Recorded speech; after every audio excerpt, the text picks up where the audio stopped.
All right, ladies and gentlemen, we get started here for our second half on the first day. And speaking right now is Hercilio Cabieses, CEO and founder of the Pickleball World Cup. We're going to talk about some international growth and an exciting event. If you heard him a little bit earlier, for a few minutes he was talking about the fort, where his events are going to be, and it's expanded. So that'll be followed by Javier Regalado coming up about 2:20 with the Global Pickleball Federation, the president, and then we have our broadcasting session with Roy Colavaccio from the U.S. Open, along with his top play-by-play man, Dave Benz. We'll be talking about television, broadcasting, rights, licensing, and then the future of pickleball will round out the day today with a bunch of new products, a Raleigh pickleball machine, Dave Milo from Komodo BioBall, John Sperling, top NPL senior pro player, and Luis Face will be talking about AI. And they're exciting things they're doing with pickleball. So a full agenda coming up here. So we'll start with Hercilio, and welcome back. We got a short video coming up here. He's going to explain a little bit about what he does, but for the people that may not have heard you this morning, just give a little idea about the Pickleball World Cup. First of all, how you started playing pickleball, because you're a top player. You were on the Pro Tour for a while, and you're still playing on the Pro Tour, and now you're business. No, well, thank you, Carl, for the invitation. I mean, hi, everyone. So yeah, I'm Hercilio Cabieses. I'm originally from Lima, Peru. I play a little bit of backstory of me. I played a little bit of futures, like some professional tennis, and then I travel to Spain, where I live, and then I play college tennis. So I found pickleball during the pandemic. Of course, addicted to it, like everyone, and then I started playing the tour, where I had good results. And at that time, the International Federation reached out to me because I always wear a Peru shirt, and they said, like, hey, Hercilio, the sport is not in South America. We'd like to take it overseas. We'd like to start it in Peru. And that's where I took a flight, founded Pickleball Peru, and then, of course, a foundation and the event, the Pickleball World Cup. Let's talk about the Pickleball World Cup, because you started it, very small, but you've grown it over the last couple of years. So talk about the origins of the first couple events, and you got some big plans coming up for later this year. Yeah, so it all starts with Pickleball Peru. For me, when I started playing the sport, I love the accessibility for it, and everybody can play and be on the same court and treat each other the same way. So I want to replicate that in my country. And we didn't go to the country clubs or making a sport an elite sport, and we want to make it accessible for everyone. But where we were going was the public sectors, the CD socioeconomic sectors. We realized that people fell in love with the sport, but they didn't have the economy to purchase the pickleball equipment. So that's when my family and I created a foundation where we have provided the pickleball equipment, wooden paddles, like balls, to over 50,000 kids, but not only in Peru and the national level, but also in 12 countries in the Americas. And that's when I realized that pickleball was playing all over the world. And I decided to start that journey of creating the Pickleball World Cup with the intention of having an exhibition telling the world that the sport was playing international. And we had 8 weeks to plan the very first event in November in 2023, where we had 14 countries. And well, this last year we had 33, and this year we are expecting to have 64. 64 countries coming to the fort, which is the new facility that we heard a little bit earlier from Brad. So that's going to be an awesome facility, big stadium court. And I know you're working on television rights and the expansion, but that's the biggest issue about the growth of the sport internationally, is the equipment, a lot of times, in the courts. And my wife's Colombian. I go down to Colombia, and it's hard to find pickleball courts. There's a few tape courts, but I know more and more are being developed now. It's some of the country clubs, but even the public facilities. So that's probably the biggest issue, is getting the equipment into these other countries, right? Yeah, I feel like it's just a matter of time. During the event, during the Pickleball World Cup, we also have a para-athlete division. We also have a kids and juniors division. And we actually, as the Pickleball World Cup, along with the Cabieses Foundation, we donate paddles and balls to the national federations to keep promoting the sport. Also, our main mission is to get the sport into the Olympics. So we have added additional events during the week where we have certification for coaches, referee master class. We also do a Pickleball World Promoters Forum during the event, where we select one leader of each national federation, and we talk about the growth of the sport international, and also how we're going to work all together in order to get to the Olympics. So we cover every aspect, but we also understand that, not all the countries have the resources, to play this sport. So as a foundation and also as an organization, we try to do our best to help the players and the national federations to have accessibility for the sport. Talk about the World Cup, the team aspect. You know, how many players can every country field a full team? Or I know some countries may not be up to speed yet, but they want to participate. So what's your biggest challenges of getting more countries and some of the other countries that the sport's just starting to grow? I know you want as many countries as possible. So I'm sure you're getting a lot of questions from the countries when they call you. You know, I've only got 4 players, or how many players can I have? And run through the format. It's going to be a team format. Is it like MLP type format? Or is it going to be, you know, explain the format of the Pickleball World Cup? Absolutely. So we have 2 components of the event. It's a 7-day tournament. So the very first day is the opening ceremony, huge parade of nations, a flag ceremony, and after party. And then from Tuesday to Sunday is the international pickleball tournament. So this is a tournament where it's from the 3-0 level to the 5-0 level, and there's also a pro division in different age brackets where anybody can play. So you can sign up with a Peruvian, as an American, Colombian, and but you must wear a shirt from your country. So at the end of each day, we do a medal standings of how many medals are earned by each country. So even though the 3-0, 3-5, 4-0 players can feel that they have contributed with a medal to their country. Then from Friday through Sunday on the international tournament is a tournament for the kids, juniors, and para-athletes. And in parallel, we have the Pickleball World Cup, which is the team aspect, where every federation, every country can bring 2 teams, can bring an open team and a senior team below 5.5 duper. The requirement minimum is to have 2 men and 2 women per team. And you can have up to 10 players on the open, up to 8 players on the senior. We play best out of 7 games on the open and best out of 5 in the senior. It's going to be rally scoring, games to 15, no freeze, every point counts. And then for the playoffs will be games to 21. So it'll be a bracket or round robin, first of all? Phase of groups. Groups are between 4 to 6 countries, and depending on how many countries we get to sign up, and then best 2 qualify for the playoffs, and then it's going to be a single elimination bracket. All right, and that's coming up in November, and then we talked about some qualifying tournaments. So people out there and they want to participate to qualify to get to the levels. What's the procedure of qualifying to get on the USA team? Yeah, so we like to pick the teams the most democratic way. So we give the independency to every national federation across the world. So we are in touch with them basically in a weekly basis. And then they decide how they're going to decide who is going to participate in the national team for the country this year. So meaning we talk to Pickleball Colombia, so they are organizing their qualifiers, and the winners of that tournament will make the team for Colombia this year. I mean, for example, Venezuela just had a tournament at the fort last week to select their players. We also have the USA qualifiers coming up. I mean, in Argentina, there were the qualifiers last week. In Costa Rica, they are doing a whole league of like 6 tournaments, and they select the best players on there. So I feel like it's very broad, but we leave that independency to the national federations, and of course, we provide they can use our logo, and I mean, they can use that they are sanctioned by the Pickleball World Cup in order to qualify for the events. And that also gives them a lot of opportunities, because now they can have sponsors, local sponsors that would like to support their national team in the event. And they are also having a lot of traction with the players. You know, more players and the new generations wants to participate in order to represent their country at the Pickleball World Cup. And what about pros? Can the pros play? Or is a certain, it's going to be set up by duper levels, as you said, but as far as, does it matter if they're paid professionals on a PPA tour or APP tour? Are they allowed to compete? Yeah, so we are Pickleball, but for example, to answer your question, the very first year we limit the cap at 5.0 duper and below. This year it's 5.5. The pros can still play on the international tournament, and they can still coach or be the captain of the team. However, they cannot be players if they are above 5.5 duper.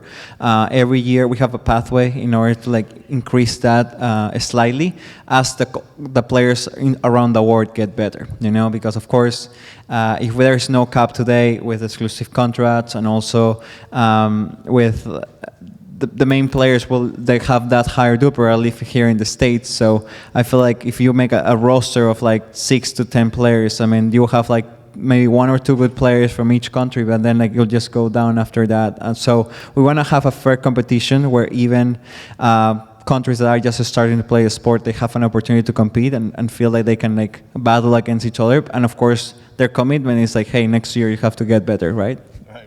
And also, your sister, you have a foundation. So I know you have a video that maybe can explain the foundation a little bit better in regards to what you've been doing and what you're doing still try to grow the sport of pickleball, which is really what we're all here about. Yeah, people now they see what the Pickleball World Cup is, but there's a lot of work that has been behind it, and I think like we have never lose our mission and vision, which is making the sport accessible for everyone.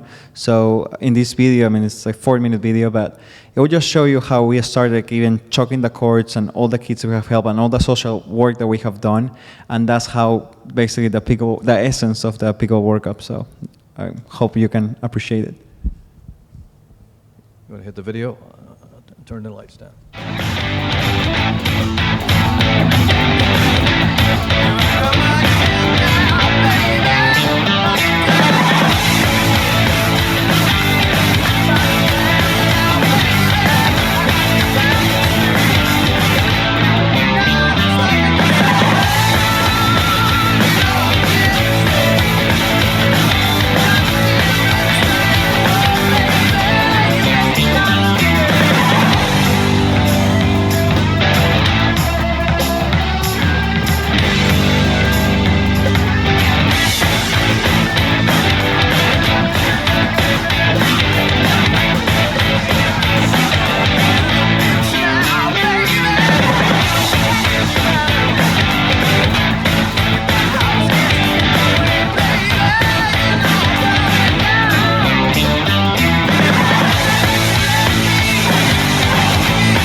Round of applause. What awesome work. Shows everybody, any size, shape, form, and just the grassroots.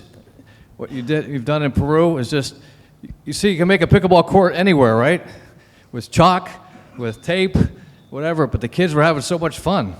I mean, just in the wheelchairs, you see, I mean, just that whole aspect. And he's got a foundation with his sister to support that mission, and we need more like that around the world and what you're doing. So congratulations, that's awesome. Thank you. Yeah, a little backstory on the foundation. So my sister was supposed to go to Europe. I was here in the States, and basically, I mean, everybody was taking their own journey, and pickleball bring me together again with my family. My sister has a life story. She had an accident when she was 9 years old, and she wasn't able to play tennis again, you know, and she started doing other things, and she always says when a door closes, a window opens. So she started doing beauty pageants, she started traveling the world, doing on the artistic side.